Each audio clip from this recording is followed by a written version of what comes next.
Alright, so I've been testing online print stores for years now, never been able to truly crack the code, never been able to perfect it, but this is the closest I've gotten to an all-in-one solution. So in this video, I'm going to show you exactly how I'm doing it right now and how to set one up without wasting your time and making all these common mistakes. And at the end, I'll show you the simple setup I'm currently using. It's not sponsored, just something I switched to recently that checks all the boxes for me. And I'll break down exactly how I structured it, and you can learn from me or even just copy me if that's easier for you. Quick mention before we start, if you want help actually improving your photography with accountability and motivation, check out askmott.com. So let's get started with like the big question that a lot of you are pondering, and that's why you're here. Should you even do this? Should you even have an online print store? Are you good enough? Is it worth it? The short answer to that is absolutely yes. But let me be blunt here. Imposter syndrome is probably the only thing stopping most of you. And it just shouldn't be, because print sales are not just about how good your work is or about having an audience. Quality matters, yes, but in reality, online prints will sell because of your story, your branding, your simplicity, your consistency, and your network. Not just the photo. I've seen incredible, well-established photographers sell absolutely nothing, and I've seen solid amateur photographers sell consistently because people connect with them. And I need to be realistic with you guys about expectations, because a lot of people think this is just going to be passive income. You're going to put those prints up there and everyone's going to come calling for your picture that you took in Iceland, and then they just set up the gallery and nothing happens. Some months you sell, some months you don't. That's normal. But if you build an online store and let it sit there, it will die. It will rot. No one is going to magically find your work.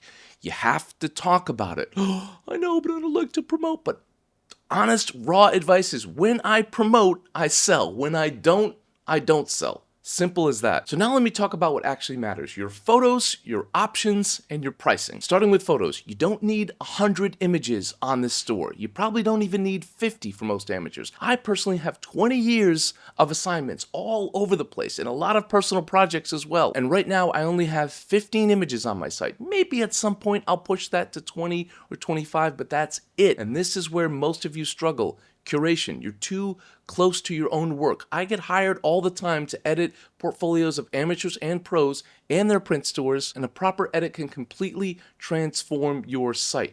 Don't just pick your favorites or what you think are the best images because of that once-in-a-lifetime trip. Think about what people want to live with, what they want on their wall every single day. That's a very different mindset than what are your best images and what you get the most praise for. I'm a photojournalist. A lot of my work is heavy.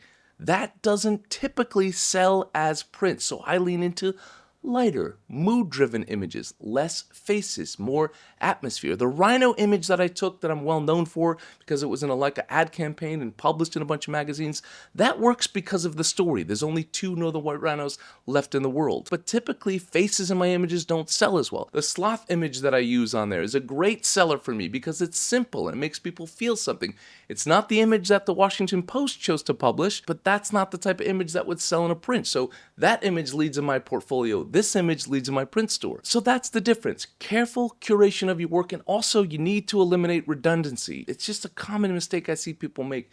They want to put all of their landscape shots from that trip that they took, and they've got 5 different versions of sort of the same rock or same lake or mountain and lake, whatever it is. Pick the best one and sell that one. Now, the second thing I want to talk about is your option. This is where people kill sales. Too many choices. It's like opening up a menu and it's that big. It's not going to be a good restaurant. That's not really a good comparison. But anyway, too many choices. I keep it very simple for my customers.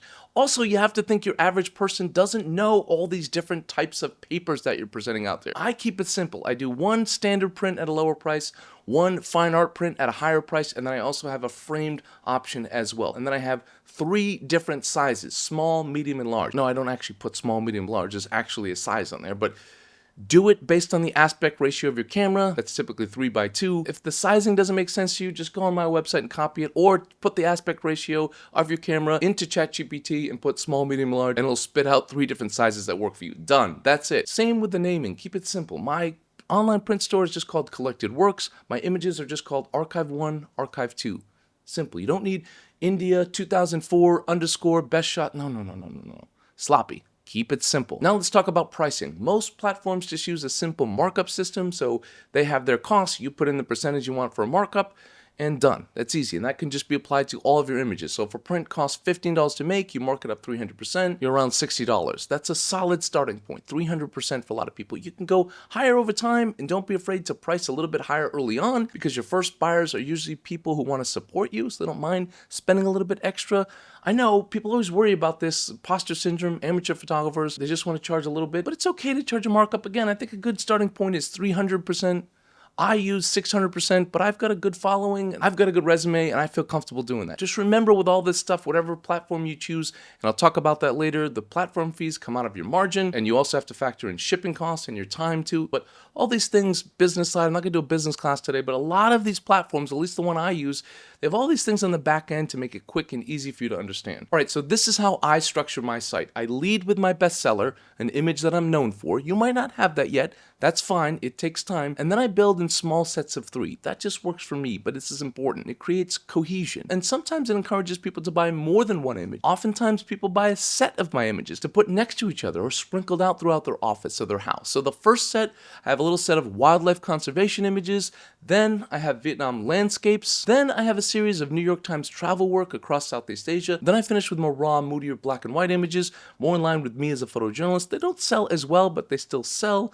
And they sort of round out who I am as a photographer and my style as a photojournalist. And then each image has a short description, a little backstory. Not my life story or their life story, but a backstory. Because people don't just buy prints, they buy something they can talk about. When someone comes over their house and they show the image, they want a little story behind it. So give them one. So for me, on this site, I also include a photo of me in the field with the rhino that just makes sense for me. It makes sense for my brand. It's authentic, so I put it on there. And it's just a nice little personal touch. And now before we wrap up, I want to talk about platforms, because I know a lot of you guys are interested in, like, who are you using and what do you like and what do you suggest? So for a while, I was using Squarespace for my portfolio, and then I set up an e-commerce store within Squarespace, and then I manually fulfilled orders through a company in the US called Printique. And to be clear, Printique as a printer is great, fantastic quality, affordable, never had any issues with them.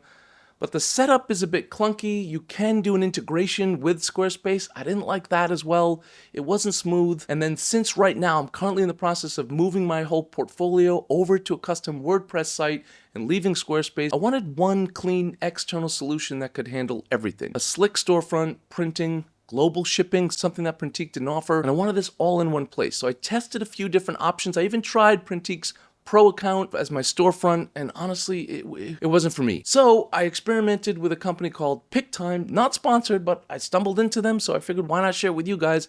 And so far, I really like it. The storefront looks clean right out of the box. The back end was simple. Took me about an honest work day to set everything up. And they have a little bit of customization, which is great. I don't need a lot. I just want to add my logo on there.